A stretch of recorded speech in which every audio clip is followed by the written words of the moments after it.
नमस्ते, मी शिल्पा आकार क्राफ्ट्समध्ये आपल्या सगळ्यांचं स्वागत करते. श्री स्वामी समर्थ. श्री स्वामी समर्थ यांची रेडी टू यूज रांगोळी आम्ही तुमच्यासाठी आज आणली आहे. ज्यांनी अक्कलकोट इथे 22 वर्ष वास्तव्य करून अनेक भक्तांना मार्गदर्शन केले. महाराष्ट्रातील एक प्रसिद्ध आध्यात्मिक गुरु होते. त्यांची मान्यता श्रीपाद वल्लभ आणि नरसिंह सरस्वती यांच्यानंतर आहे. चला तर मग आपण सुरू करूया श्री स्वामी समर्थ यांची रेडी टू यूज रांगोळी. इथे मी त्यांची हलकीशी ड्रॉ करून घेतली आहे.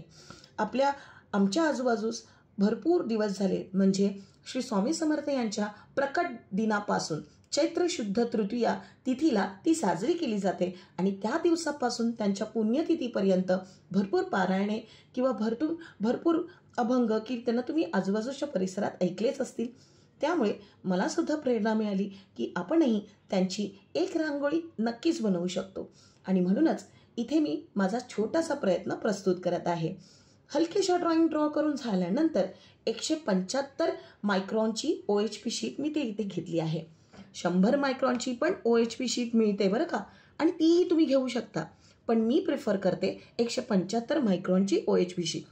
स्टेशनरी शॉपमध्ये तुम्हाला ही फारच इझिली अवेलेबल असेल.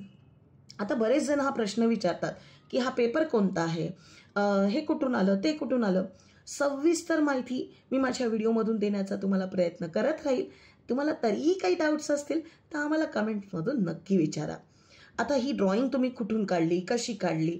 माझं ड्रॉइंग चांगलं असल्यामुळे अगदीच गुगलवरून किंवा प्रिंटेसवर एक डिझाईन आवडली, मी फ्री हँड ती ड्रॉ केली आणि OHP शीटवर ट्रेस करून घेतली परमनंट मार्कर वापरून.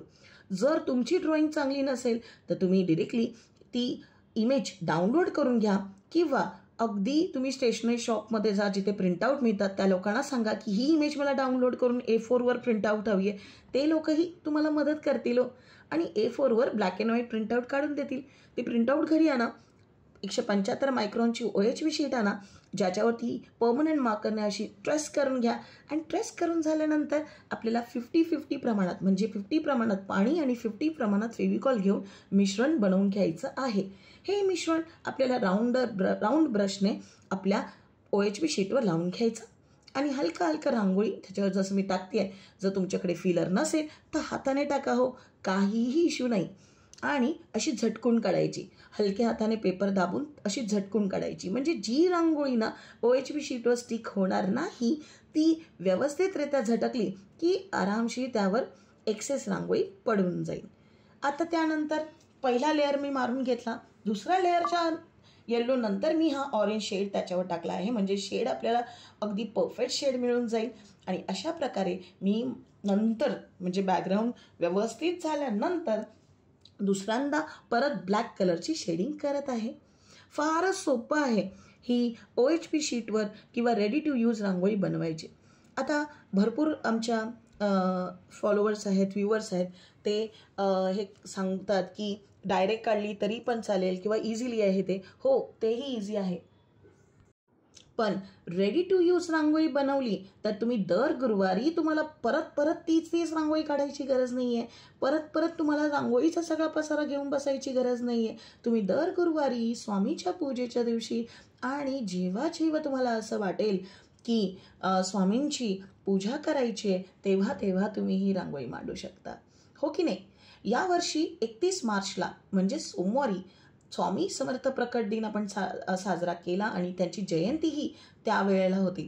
आणि तोपर्यंत आतापर्यंत, म्हणजेच त्यांच्या पुण्यतिथीपर्यंत बरेच पारायणे, बरेच कीर्तनं तुम्ही आजूबाजूच्या परिसरात ऐकले असतील. यांची श्री स्वामी समर्थ यांची शिकवण म्हणजेच भिवू नकोस, मी तुझ्या पाठीशी आहे, हे वचन सर्व भक्तांसाठी एक प्रेरणादायी ठरतं, हो की नाही. असंच प्रेरणादायी मला असं वाटतं की ह्या रांगोळीमधून तुम्हाला मिळावी आणि तुम्हालाही ही स्किल तेवढ्याच चांगल्या पद्धतीने करता यावी अशी माझी पूर्णपणे इच्छा आहे. आणि म्हणूनच अगदी स्टेप बाय स्टेप मी शिकवण्याचा आणि दाखवण्याचा प्रयत्न माझा नेहमीच माझ्या व्हिडिओमधून असतो. आता इथे तुम्ही पाहू शकता की मी पूर्ण रांगोळीचे 2 लेयर कंप्लीट झाल्यानंतर मी व्हाईट ॲक्रेलिक कलरने त्याला आउटलाईन करून घेणार आहे आणि ब्लॅक ॲक्रेलिक कलरने मी सर्कलला आउटलाईन करणार आहे. आउटलाईन केल्याने काय होतं, आउटलाईन केल्याने आपली जी ही पूर्ण रांगोळी असते ती अगदी शिस्तबद्ध आणि अगदी आकृतीबद्ध होऊन जाते आणि रांगोळी काढलेल्याचा तो जो लुक आहे तो त्या पूर्ण आपल्या रांगोळीच्या शीटला येऊन जातो.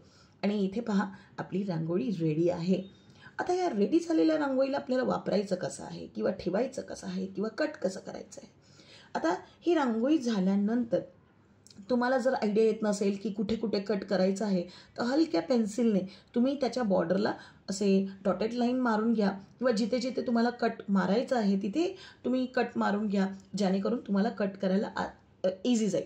आता पूर्ण आउटलाईन झाल्यानंतर आपल्याला काय करायचं आहे, आउटलाईनमध्ये ते कट करून घ्यायचे आणि आपली रेडी टू यूज रांगोळी रेडी होऊन जाईल यूज करण्यासाठी.